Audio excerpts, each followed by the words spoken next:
Queridos irmãos, a paz do Senhor Jesus. Estamos começando o seu programa Escola Bíblica Dominical. Obrigado por sua audiência. Você que nos acompanha através do canal 14 ou pelas plataformas digitais, em sua casa ou no seu trabalho, que Deus continue lhe abençoando através da programação da Rede Brasil. Hoje estudaremos a penúltima lição deste trimestre com o tema: As epístolas instruem e formam os cristãos. Nesta lição, estudaremos a função das epístolas na formação dos cristãos. Primeiro, veremos uma definição da palavra epístola. Em seguida, demonstraremos sua importância e como estão organizadas. E, por fim, elencaremos as principais instruções e recursos apresentados nas cartas do Novo Testamento para formar o caráter cristão. E se você deseja aprender sobre este relevante assunto, então continue conosco no programa Escola Bíblica Dominical. Você sabia? No uso geral, o termo epístola refere-se à correspondência escrita, seja para particular ou pública. A raiz verbal dessa palavra grega é epistelo, que significa enviar uma carta, expedir uma ordem ou comando, anunciar. O texto áureo da nossa lição nos diz: a graça, a misericórdia, a paz, da parte de Deus Pai e da parte do Senhor Jesus Cristo, o Filho do Pai, sejam convosco na verdade e amor. 2 João, capítulo 1, versículo de número 3. A verdade prática diz: as epístolas apresentam instruções vitais para a compreensão da doutrina cristã, bem como para a formação dos cristãos. Os objetivos específicos são três. Primeiro, apresentar a instrução doutrinária de Paulo às igrejas no que diz respeito à pessoa de Jesus Cristo e acerca das últimas coisas.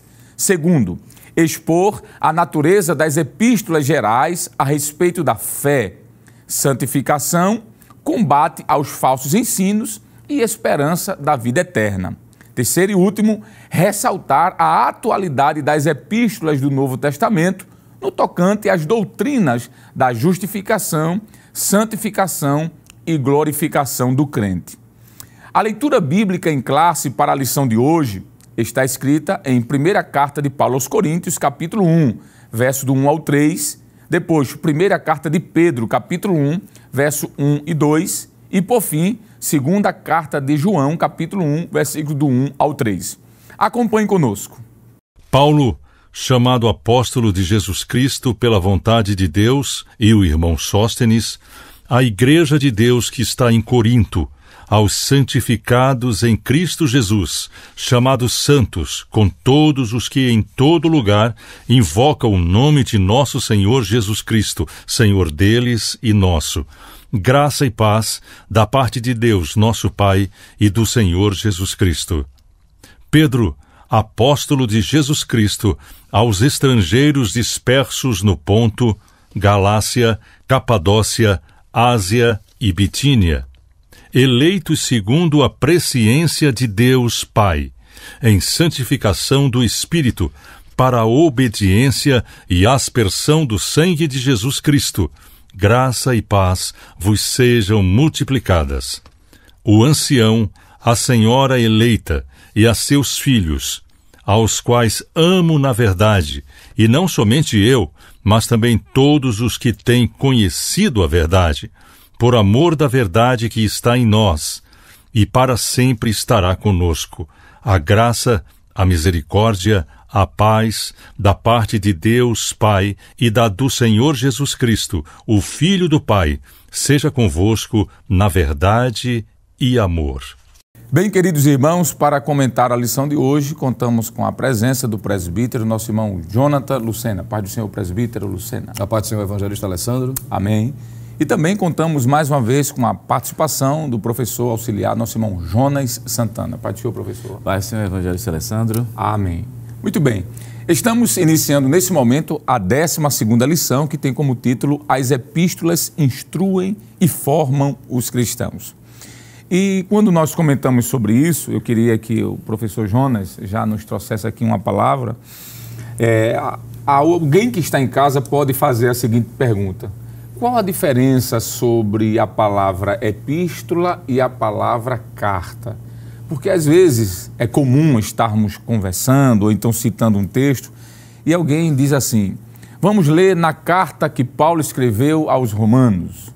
Outras vezes, alguém pode escutar dizendo assim: vamos ouvir a epístola que Paulo escreveu a Tito.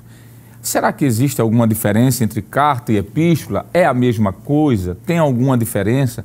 Introdutoriamente, professor Jonas, o que é que a gente já pode trazer como definição do termo epistolei, que é do grego epístola? Pronto, a primeira coisa a ser mencionada é justamente a definição da palavra epistolê, do grego, certo, que pode ser traduzido como carta ou despacho.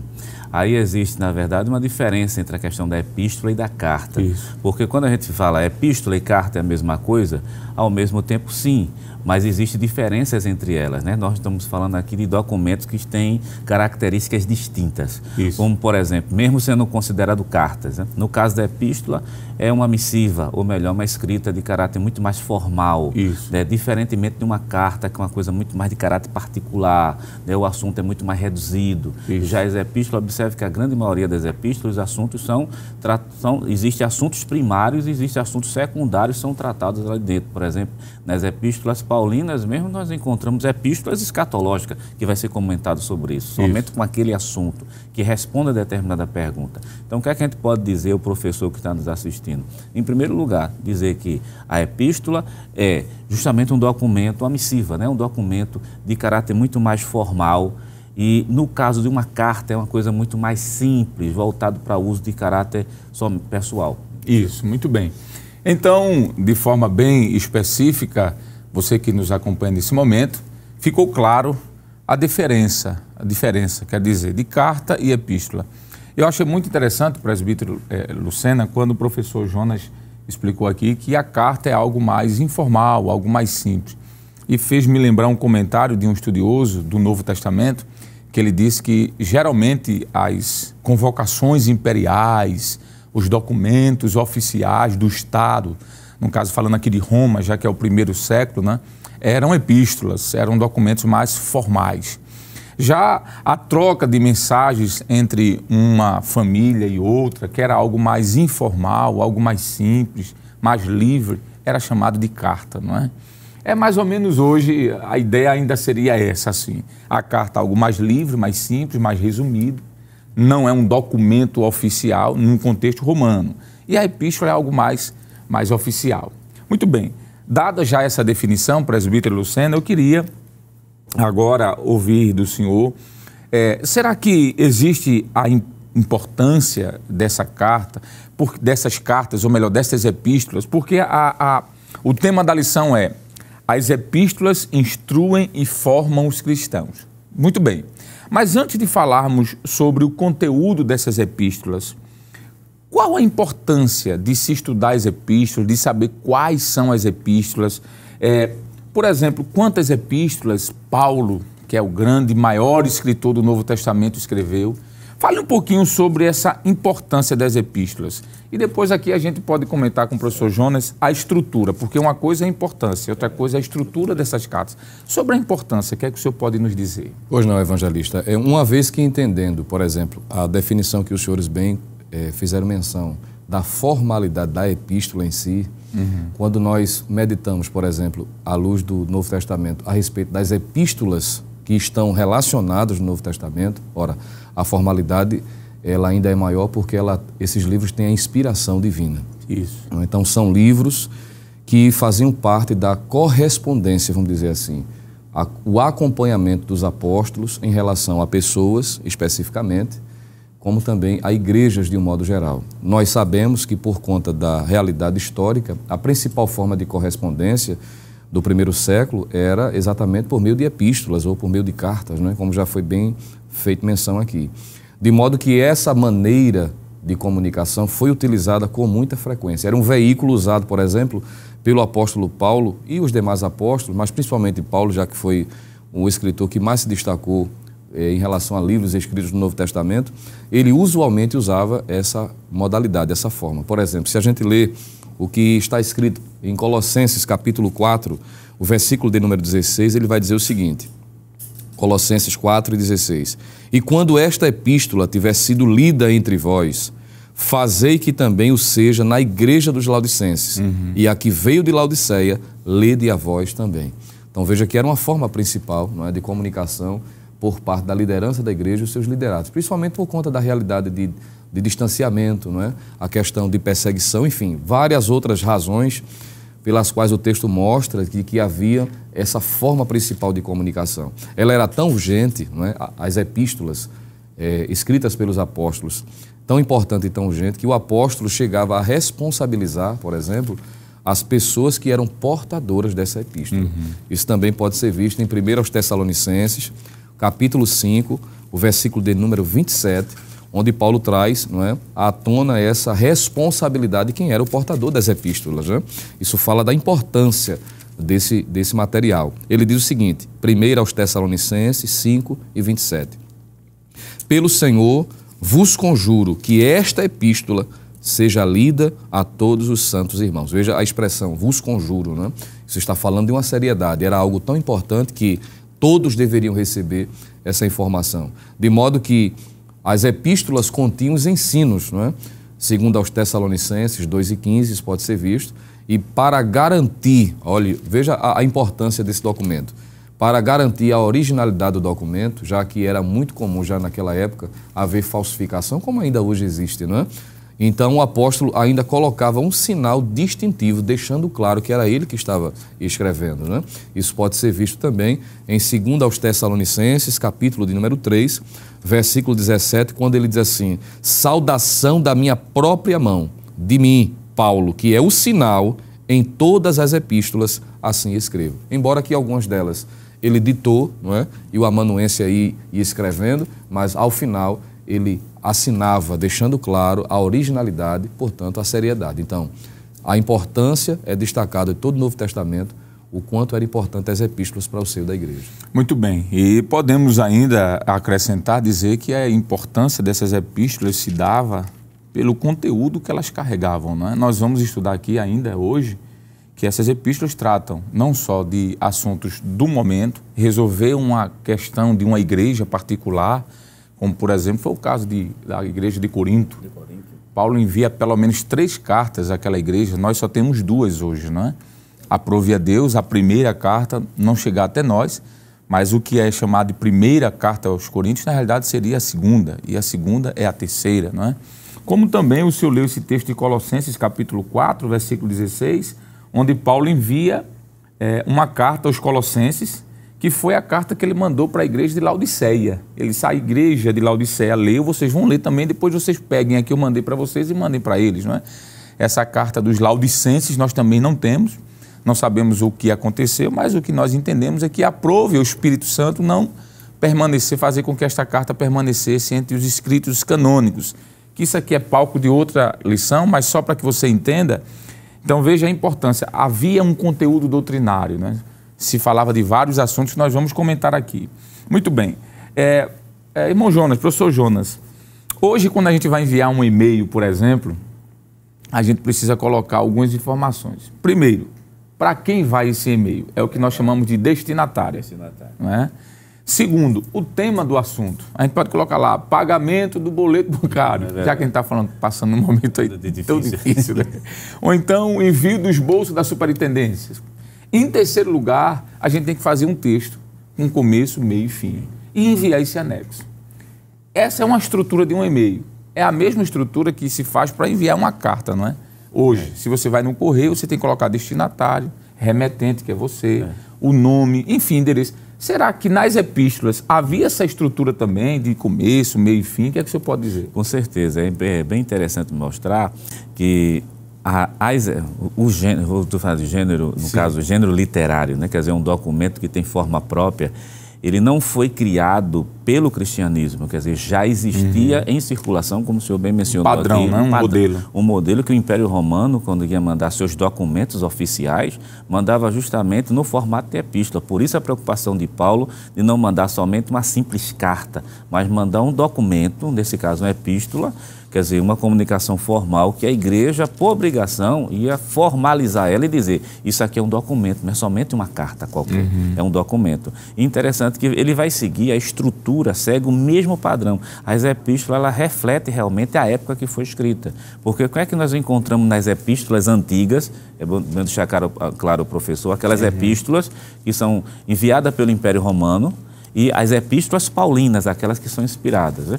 A estrutura é a mesma, né? Nós encontramos, em primeiro lugar, o nome do escritor, que é bem interessante, o nome do escritor, o destinatário, a saudação, uma oração, muitas vezes, de bem-estar, desejando bem-estar, o corpo da carta, que é o assunto propriamente dito, e, por último, nós temos as saudações finais. Quer dizer, essa mesma estrutura contida em outras epístolas escritas aí para o Império Romano é a mesma estrutura que vai se fazer presente no texto bíblico aqui, que é justamente isso que Paulo está dizendo. Isso aqui é um documento que vocês devem preservar. Olhando agora para o texto, para ficar mais claro para quem está nos assistindo, Filipenses capítulo 1 e o versículo 1. Veja o padrão que vai se repetir em todas as epístolas paulinas. Paulo e Timóteo, servos de Jesus Cristo, a apresentação do autor, a todos os santos em Cristo Jesus que estão em Filipos, quer dizer, já tem destinatário certo que é Filipos, com os bispos e diáconos. Olha a questão da oração, pode ser uma oração, uma saudação de bons desejos, de paz, né? A graça a vós e paz da parte do nosso Senhor e de nosso Salvador Jesus Cristo. Quer dizer, essa oração inicial que é feita muitas vezes uma mensagem de boas-vindas, né? De saudação. E depois nós vamos ter o corpo da carta propriamente dito, com assuntos de caráter doutrinário, né? Ou da epístola de assunto de caráter doutrinário. E lá no finalzinho, as saudações. Que nós temos capítulo, estou usando Filipenses, mas é o capítulo 4 e o versículo 22. Todos os santos os saúdam, mas principalmente os que são da casa de César, a graça de nosso Senhor Jesus Cristo seja com todos vós. Amém. Então, essa estrutura presente nas epístolas é uma estrutura presente naquele império, então as epístolas refletem uma época própria, essa estrutura. E por que essa estrutura tem que ser dita em sala de aula? Para dizer que era um documento que precisava ser preservado. Muito bem. Não era uma coisa assim. Se o senhor permite, o professor Jonas estava falando que essa forma era comum no Novo Testamento. Eu me lembrei de Atos, capítulo 23, versículo 25, não é? E em diante, quando foi escrita uma carta, não é? De Cláudio Lísias a Félix, e exatamente segue essa mesma estrutura que o senhor falou, em Atos 23, versículo 25 e também 26. Veja assim, diz o texto: e escreveu uma carta que continha isto: Cláudio Lísias a Félix, potentíssimo governador, saúde. A forma estrutural que identificar, não é? Para quem está sendo enviado e a sua saudação. Só confirmando aí. Ótimo, foi muito bom essa citação. E aqui fica claro esse modelo, não é? Quem está enviando, para quem está sendo enviado, a estrutura do conteúdo tendo início, meio e fim, e no final, claro, uma saudação de despedida, não é? Isso é o modelo. Isso é a forma como um documento, como já foi dito, oficial era enviado. Pois bem, nós falamos então a definição da expressão epistolê, que é epístola. Falamos um pouquinho sobre a importância dessas epístolas, o que continham nessas epístolas, que são doutrinas, que ainda vamos voltar a falar um pouquinho sobre isso. E por fim, nós terminamos aqui esse primeiro momento falando da estrutura. Não era um documento solto, não é? Era um documento bem organizado. Isso a gente pode ver em todos os livros do Novo Testamento. Mas, presbítero Lucena, não vai dar para o senhor comentar agora, mas eu já vou deixar aberto aqui a pergunta, porque nós vamos ver a sua resposta no próximo bloco. Existem no Novo Testamento pelo menos 27 livros, não é isso? E destes 27 livros, nós temos aí uma grande quantidade de livros que foram escritos, ou epístolas, não é? Foram escritas por Paulo, não é? Porque toda epístola é um livro, não deixa de ser um livro, não é? Dos 27 livros do Novo Testamento, pelo menos 13 são escritos por Paulo, quase a metade aí. Fica um lá que é o livro de Hebreus, que há uma discussão se foi Paulo, se foi Lucas, se foi Apolo, a gente não sabe, mas digamos que tenha sido Paulo, digamos, se foi verdade, se é verdade, mais de 50% do Novo Testamento foi escrito por Paulo. A gente queria saber um pouquinho sobre isso, essas estruturas desses livros de Paulo, não é? Mas o senhor não vai responder agora, porque nós vamos para um rápido intervalo e você não sai daí. Já já nós voltamos com o seu programa Escola Bíblica Dominical.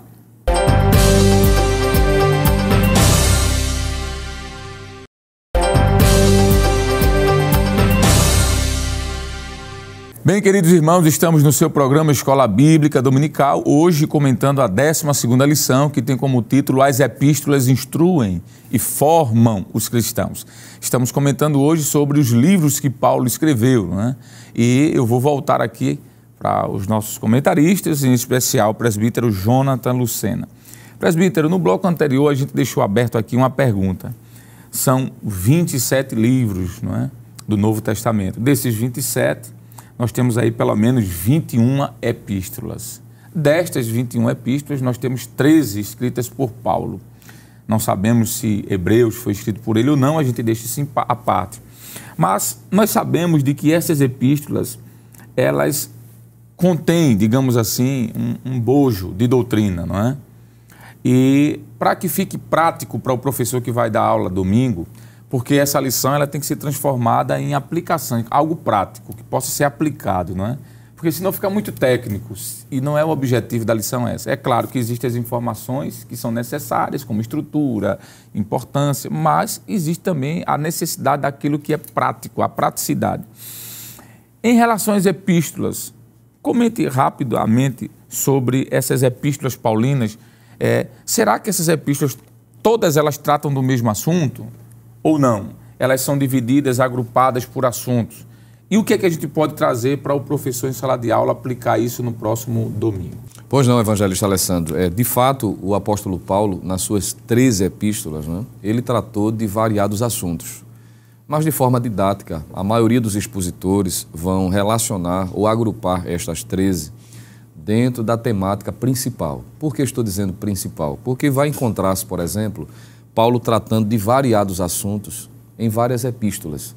Por exemplo, nas epístolas que são denominadas de escatológicas, que seriam 1ª e 2ª aos Tessalonicenses, Paulo principalmente falou a respeito da doutrina das últimas coisas, mas não só falou sobre isso. Você vai encontrar, por exemplo, no capítulo 4, Paulo também tratando sobre santificação. Então, ele não falou especificamente sobre isso, mas o assunto principal, que ali é visto, que pode ser agrupado de forma didática, ele tratou sobre questões das últimas coisas. Ele trata sobre o arrebatamento. Ele vai falar, principalmente na 2ª epístola, a respeito do anticristo, não é? Que é uma figura também voltada para a questão escatológica. Então, das 13, há essas epístolas denominadas de escatológicas. Também há as epístolas chamadas de soteriológicas, e já pela nomenclatura, pela expressão, já aponta o assunto principal que ele está mencionando, que é a doutrina da salvação. Entre estas, não é, nós encontramos em especial a epístola de Paulo aos Romanos, que trata principalmente da doutrina da salvação, 1ª e 2ª aos Coríntios, a sua epístola aos Gálatas e também trechos, não é, da 1ª carta aos Coríntios, capítulo 15, em especial, versículos 3 a 4, quando ele vai ressaltar, entre outras coisas, sobre a morte e a ressurreição de Cristo ligada, vamos dizer assim, a completude da salvação. Então, veja que há cartas escatológicas e também soteriológicas. Há um terceiro grupo de cartas que são denominadas de epístolas, melhor dizendo, epístolas da prisão. E o nome já também aponta para a principal característica destas epístolas, é que elas foram dirigidas a igrejas enquanto Paulo estava preso, não é? Inclusive, foi dentro desse período que Paulo escreveu, por exemplo, Efésios, a sua epístola aos Filipenses, Colossenses e também Filemão. Então, cartas denominadas de cartas da prisão. E as epístolas pastorais, que o nome também já aponta para o propósito. Ele está se referindo de forma pastoral para quem exerce o pastorado, não é?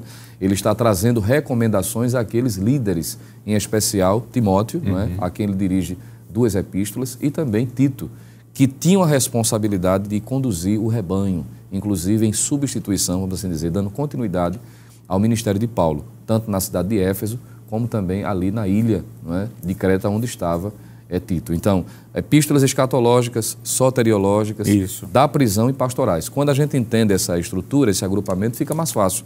Inclusive, é uma proposta, não é, que seria muito indicável, durante a semana, o professor pedir para que os alunos possam estar lendo essas epístolas dentro desse agrupamento, porque fica até mais fácil de absorver, fica mais fácil de acompanhar, principalmente de estar meditando a respeito desses assuntos. Muito bem. Então, essas informações foram preciosíssimas. Você que nos acompanha pode levar isso para a sala de aula e fazer até de forma didática, não é? No final da lição, uma pergunta rápida, um tira-teima. Quais são as epístolas pastorais? Não é? E aí o aluno vai dizer por que o nome pastoral. E ele vai explicar que foi porque foram enviados a pastores, não é? A líderes, como foi informado. Quando o senhor falou sobre epístolas, que nós chamamos de escatológicas, eu lembrei da epístola que Paulo escreveu aos Coríntios, não é?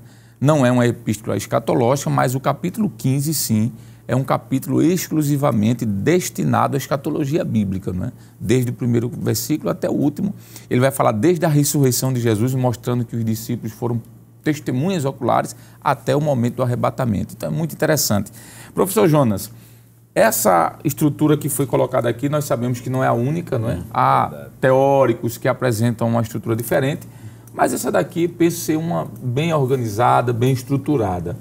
Só que nós podemos ainda falar sobre outras epístolas que não são as epístolas de Paulo, porque todas as epístolas que foram mencionadas aqui foram epístolas paulinas, tanto é que o presbítero iniciou falando sobre as epístolas paulinas, epístolas de Paulo. Mas nós temos aquelas epístolas também que são chamadas de epístolas gerais, outros chamam de epístolas universais, outros preferem até chamar epístolas católicas. Católicas não voltadas para uma denominação em si, mas para o nome de ser universal. Que eu prefiro o nome universal, né? Epístolas gerais ou universais. O senhor poderia comentar o que sobre essas epístolas chamadas de epístolas gerais? Por que esse nome? Pronto, em primeiro lugar, questão de epístolas gerais, como o senhor mencionou, que também existem formas de agrupar as epístolas, né? Que a gente acredita que essa seja uma forma didática boa, né? Até para ter compreensão daquilo que o apóstolo Paulo vem mencionando.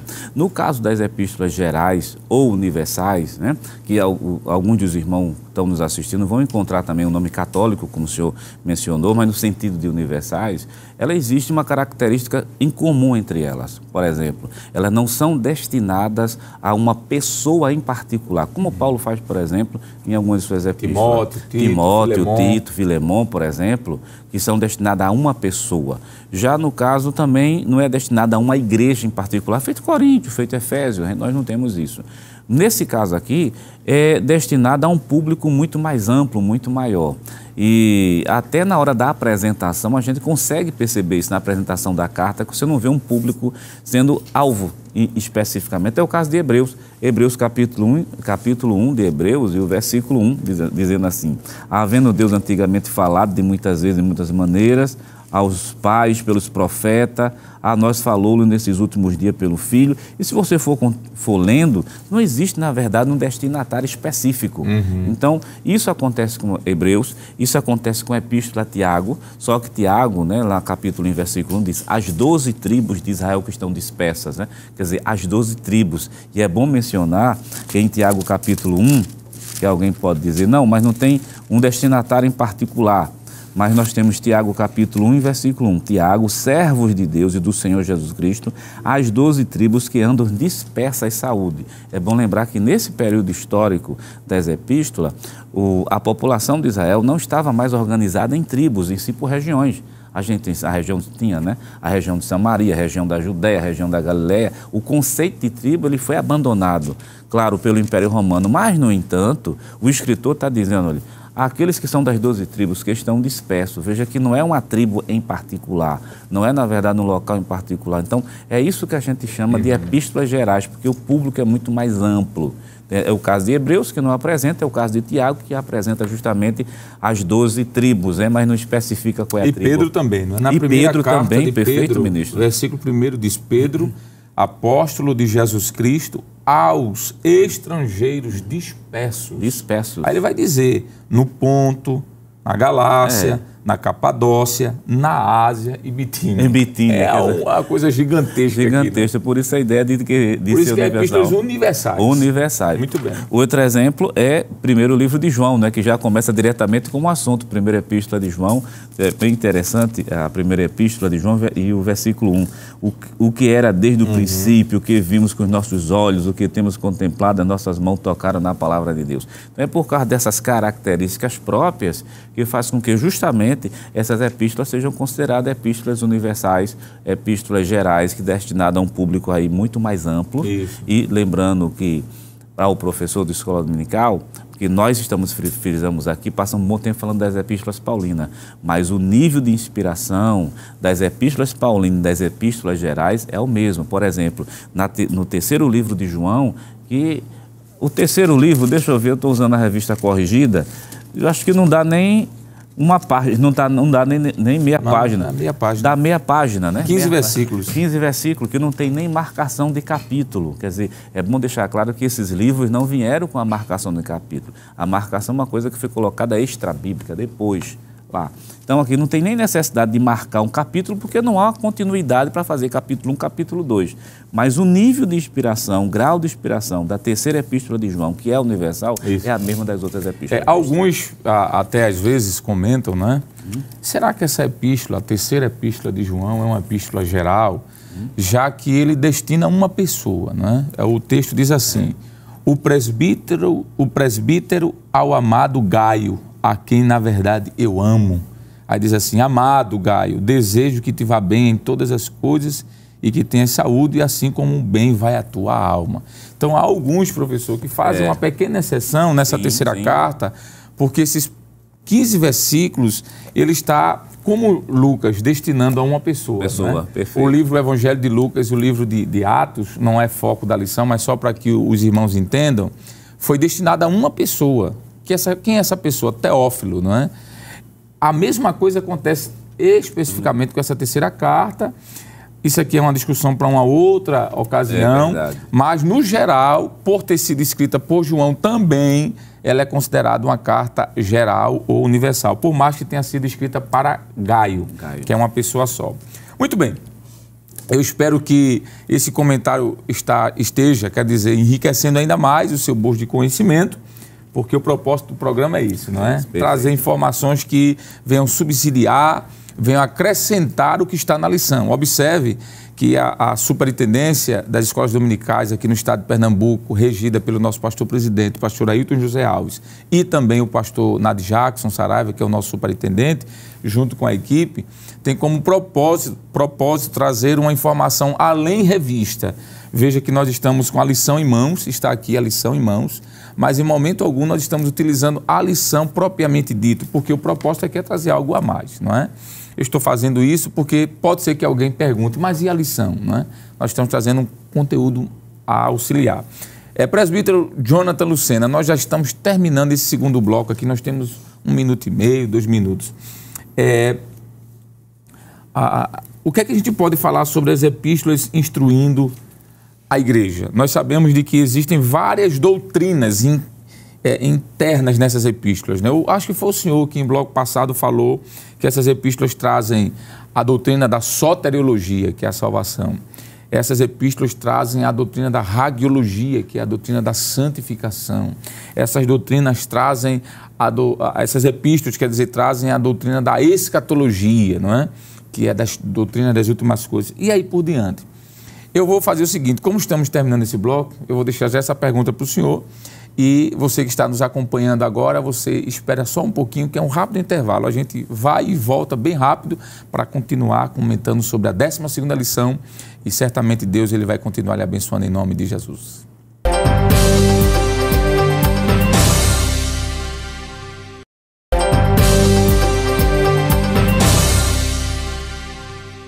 Bem, queridos irmãos, estamos de volta no terceiro e último bloco do seu programa Escola Bíblica Dominical. Hoje nós estamos comentando um assunto maravilhoso, que é as epístolas instruem e formam os cristãos.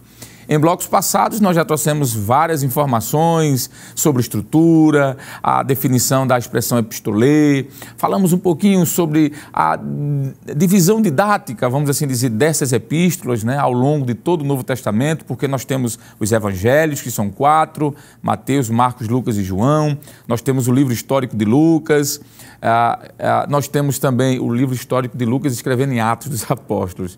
Nós temos uma carta escatológica, né? Um livro escatológico que é Apocalipse, mas temos 21 epístolas e dessas 21, 13 são paulinas e 9 epístolas que restam, não é?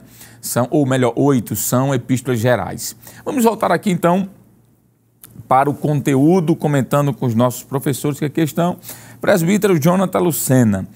No bloco passado, nós deixamos aqui uma deixazinha aberta, não é? Se as epístolas instruem, é porque há instrução.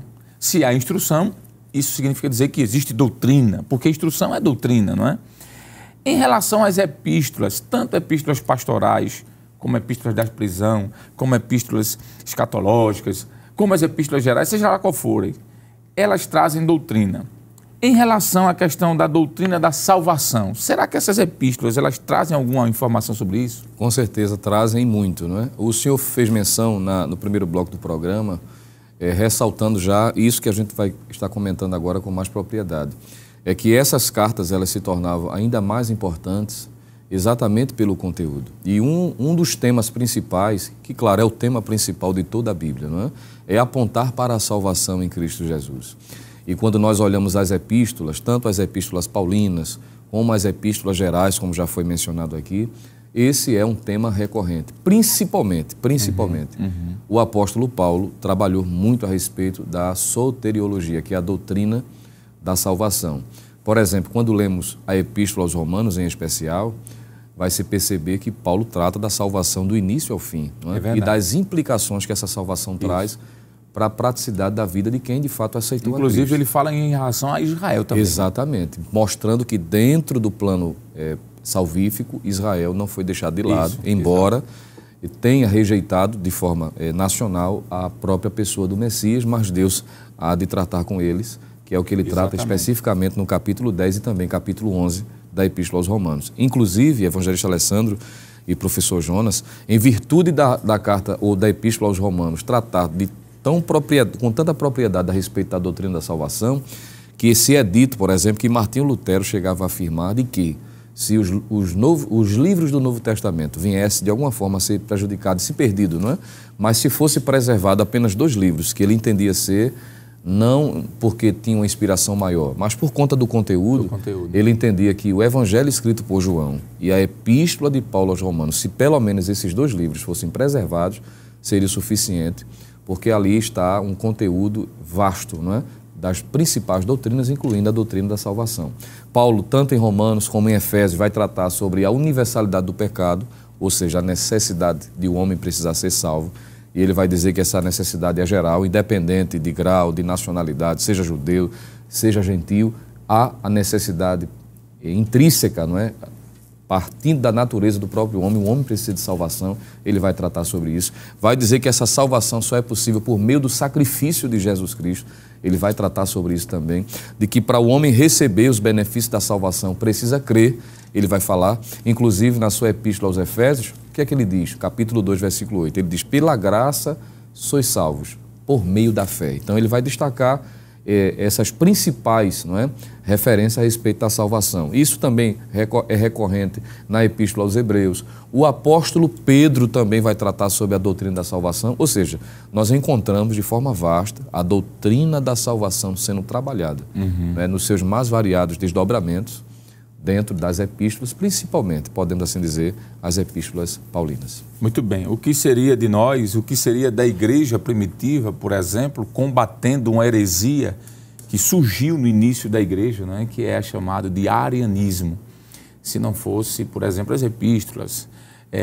Por exemplo, pelagianismo. Pelágio foi um herege que, no início da igreja, ali, segundo século, ensinou de que nós nascemos, ou os homens nasciam, como Adão, sem pecado algum.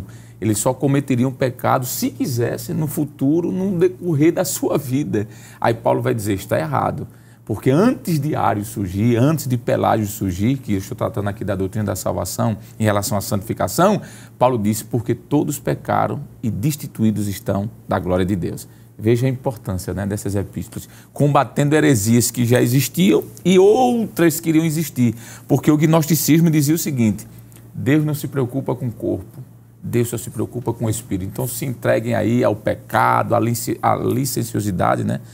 A práticas pecaminosas, quero dizer, corrigindo aqui. Aí Paulo vai dizer, opa, existe sim a doutrina da santificação, santificai corpo, alma e espírito. Ele diz em Tessalonicenses, não é isso? Capítulo 5, versículo 23. Então, o que seria de nós sem a doutrina da salvação escrita nessas epístolas? Foi bom, eu só dei um complemento que o senhor abriu a deixa aí e me deu vontade de falar, mas o que o senhor disse já era suficiente, viu? Muito bem. Professor Jonas. Pois não. O presbítero falou sobre a doutrina da salvação e eu já dei uma deixazinha aí para o próximo, que é a doutrina da santificação. Essas epístolas tratam muito bem sobre isso. Com certeza, as epístolas, não somente as epístolas paulinas, né? As epístolas gerais também vão tratar da doutrina da santificação, porque é uma doutrina de caráter urgente e, acima de tudo, vital para a vida do crente. Exemplo claro disso, acho que Hebreus capítulo 12, versículo 14, é um versículo que merece até ser lido nesse momento aqui, porque mostra que é um conteúdo que perpassa todas as epístolas paulinas, né? Capítulo 12 de Hebreus e o versículo 14 diz assim, segui a paz com todos e a santificação. E a segunda sentença é, sem a qual ninguém verá o Senhor. Isso. Quer dizer, é um assunto urgente, é um assunto necessário, um assunto extremamente vital. Não é à toa, nós estamos falando no caso de Hebreus, uma epístola de caráter geral, mas nós temos Romanos capítulo 13, versículo 13, que também um assunto é tratado, porque já que Romanos é uma epístola de caráter bem soteriológica, né? Mas a salvação está ligada diretamente à santificação. Sim, a santificação. Nós temos Efésios, capítulo 4, do versículo 17 ao 24 também. Isso. Filipenses, capítulo 4, do versículo 8 até o versículo 9. Colossenses, Paulo também trata sobre a santificação no capítulo 3, do versículo 5 ao 10. E 1 Tessalonicenses 4 e verso 3. Esse versículo é interessante porque a Bíblia, que Paulo diz assim, e esta é a vontade de Deus, a vossa santificação. Interessante que o apóstolo São Paulo, ele mostra, né, dá a entender claramente que a santificação, ela é posicional em Cristo, inicialmente. O senhor que já deu história das Assembleias de Deus sabe da discussão que existe, que não é o caminho nosso aqui hoje, né? Que há pessoas que existiam alguns que acreditavam que a santificação era de maneira completa, imediata, que não precisava progredir mais. Mas o apóstolo São Paulo mostra aquela santificação em Cristo, né, aos santos que estão em Coríntio, né, são santos em Cristo. E depois uma santificação de caráter progressiva. O que é que significa isso? Que o homem ele não é todo passivo na santificação, ele precisa fazer alguma coisa. Então, é o que nós iremos encontrar em Romanos capítulo 8 e versículo 13. Porque se viverdes segundo a carne, morrereis, mas se pelo Espírito mortificardes as obras do corpo, vivereis. Interessante, se vós mortificardes, veja que o homem é ativo nesse processo, é claro, com a ajuda do Espírito Santo de Deus. Nós temos vários versículos feitos Colossenses 3 e 5, que diz assim, mortificai, ou melhor, mate sua carne todo dia. Então essa é a doutrina da santificação presente na epístola. Posicional, progressiva e comum, tanto nas epístolas pastorais, como também nas pastorais, nas epístolas gerais e nas demais epístolas paulinas. O senhor falou aqui sobre a santificação posicional, que é quando a pessoa aceita Cristo, ela é declarada oficialmente santa pela pessoa de Cristo, né? O ladrão da cruz nunca fez obra alguma, mas Cristo disse, ainda hoje estarás comigo. Ele foi declarado ali justificado e santificado ao mesmo tempo. A santificação progressiva, que é a santificação do dia a dia, mas as epístolas também falam da santificação eterna, o que nós chamaríamos aqui, alguns teólogos preferem chamar de glorificação, lá em Coríntios, né? Paulo disse que os nossos corpos seriam o quê? Aquilo que é corruptível seria transformado no incorruptível, não é? Aquilo que é passível à morte e à falha seria colocado de uma forma gloriosa. Então, muito bom. Presbítero Jonathan Lucena, parece que o negócio do arrebatamento aqui é contigo, homem. O senhor já falou aqui sobre escatologia, ficou muito bem claro. Mas dando mais uma pincelada, a gente estaria perdido no mapa espiritual se não tivéssemos as epístolas de Paulo, onde ele trata sobre escatologia. 3 principais epístolas. Primeiro, carta aos Tessalonicenses. Segunda, carta aos Tessalonicenses. E capítulo 15, não é? Aos Coríntios. Não saberíamos muita coisa sobre o homem da iniquidade, sobre o anticristo, sobre a alegria dos santos, né, que partem, né? Nós não queremos perder ninguém. Ninguém quer perder alguém. Mas é tão bom quando a gente vai para um sepultamento, por exemplo, de um ente querido, e chega lá, o ministrante lê aquele texto de Paulo quando diz assim: não vos entristeçam como os que não têm esperança, porque estes que estão aí morreram em Cristo. Escatologia é a casa de Paulo, né, presbítero? O que você pode dizer? De fato, Paulo, ele, como sempre, né, foi alguém que foi utilizado poderosamente por Deus também para nos deixar essas preciosas informações. Isso, é muito importante esse destaque que o senhor fez, porque se não fosse, de fato, esses trechos, não é, estas epístolas e o trecho em especial de 1 Coríntios 15, realmente ficaria difícil para nós entendermos. Inclusive, amigo, deixe-me só interpelar o senhor rapidamente, mas guarda esse raciocínio. Parece-me, se eu não estiver enganado, se eu estiver enganado, me ajudem, me corrijam, que o apóstolo Paulo, ele é o único que usa a expressão que é um rapax legômenos, que é o que é um rapax na Bíblia? É a palavra, é aquelas palavras que aparecem 1 ou 2 vezes. São chamados de rapax legômenos. E no Novo Testamento tem um rapax, que é a expressão átonos, quando Paulo fala sobre o abrir e fechar de olhos. Parece-me, os senhores que são aqui bons de grego, de hebraico, podem me ajudar, parece-me que é só Paulo que fala nessa expressão. E Jesus, quando ele diz que o arrebatamento será como um relâmpago que sai do Oriente ao Ocidente. Jesus fala de rapidez ali, mas ele não usa a expressão átonos. Parece-me que é só Paulo, e inclusive está dentro do assunto de escatologia. Com certeza. São detalhes preciosos que foram sistematizados, não é? E construiu-se o que nós chamamos de a doutrina do arrebatamento. E fica claro quando lemos as epístolas de Paulo. O próprio Paulo utiliza essa expressão. Está lá em 1 aos Tessalonicenses, capítulo 4. Ele fala que nós seremos arrebatados, não é? Então, percebe-se que esse assunto é um assunto muito vivenciado, discutido pelo apóstolo Paulo, e ele chega a dizer, e aí veja que é interessante, porque na sua epístola pastoral, em 2 Timóteo, capítulo 4, de alguma forma ele faz menção a respeito desse momento especial, quando na sua despedida, na última carta em vida, não é? Ou seja, 2 Timóteo 4, ele diz assim, capítulo 4, versículos 7 e 8. Combati o bom combate, acabei a carreira, guardei a fé. Desde agora, a coroa da justiça me está guardada, a qual o Senhor, justo juiz, me dará naquele dia.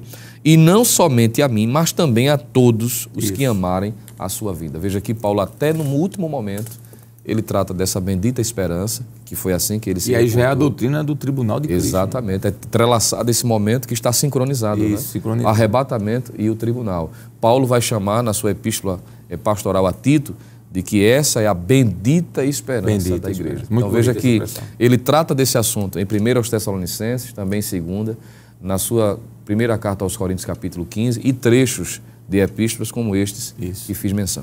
Parece-me que é o capítulo 3, quando Paulo fala de escatologia em Corinto, quando ele fala sobre a recompensa que os salvos vão receber. 3. Não é? No capítulo 3 ele fala sobre vários elementos que tem ali, alguns que recebem, ou receberão, melhor dizendo, a recompensa pela obra que fizeram, e que esta obra ela vai ser classificada, não é? Dependendo do que cada um fez aqui na terra. Então veja que coisa tremenda.